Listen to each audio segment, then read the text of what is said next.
Hello, this is Peter Stewart. Thank you for joining me for today's episode 125 of Get a Better Broadcast Podcast and Video Voice. Short, daily articulation and presentation tips from me and my career from radio and TV studios, advice, exercises and anecdotes. And it's the last day we're talking about accents, so let's round things up a little bit and give you a few more accent tips. So we'll start off with this. Vocal fillers of other languages may also be important when you are trying to emulate someone else's accent. So again, if you've just joined us, welcome to the show. But we're talking about, for example, speaking English but with a German accent or a Mexican accent, yeah? Or one of the accents from one of the fantastic African countries, for example.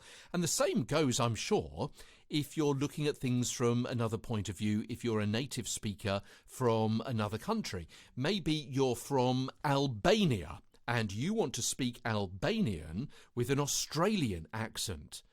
My mind boggles, but of course it's eminently doable, which sounds really intriguing as to how that might sound. But yeah, so vocal fillers of other languages may also be important, not just how the language sounds, because not everyone is totally fluent. So, for example, how does a French or Filipino person signify hesitancy in their speech and mannerism?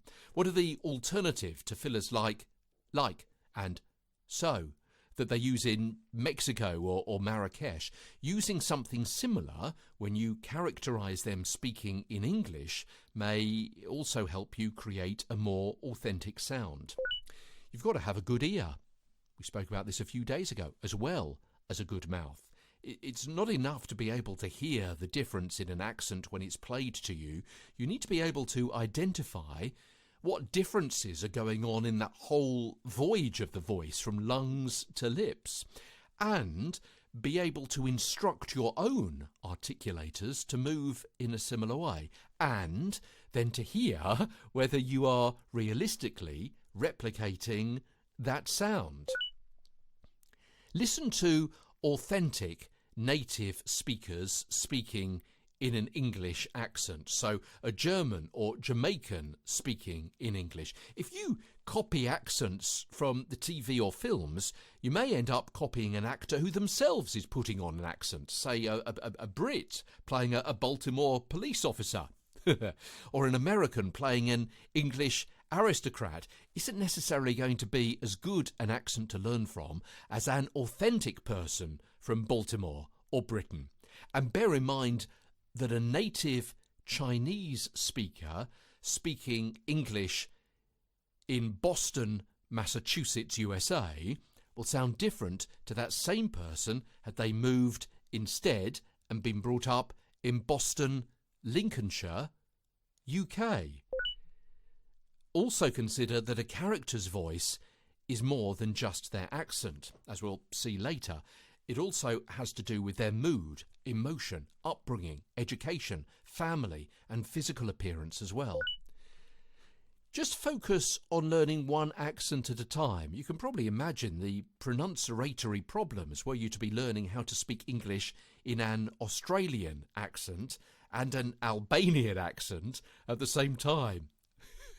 I don't know about you, my head is spinning with all these complications and computations. Practice and get confidence by using your newly learnt accent on people who don't know your real one.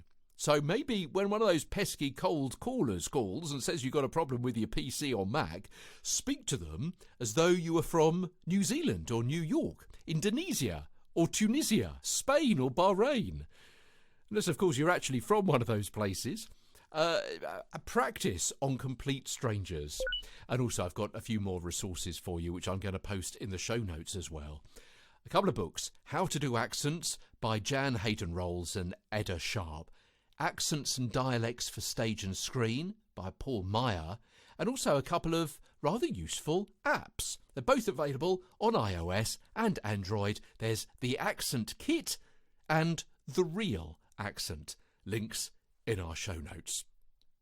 Tomorrow, don't be a dick with your diction, as Get a Better Broadcast podcast and video voice continues. From London, I'm Peter Stewart.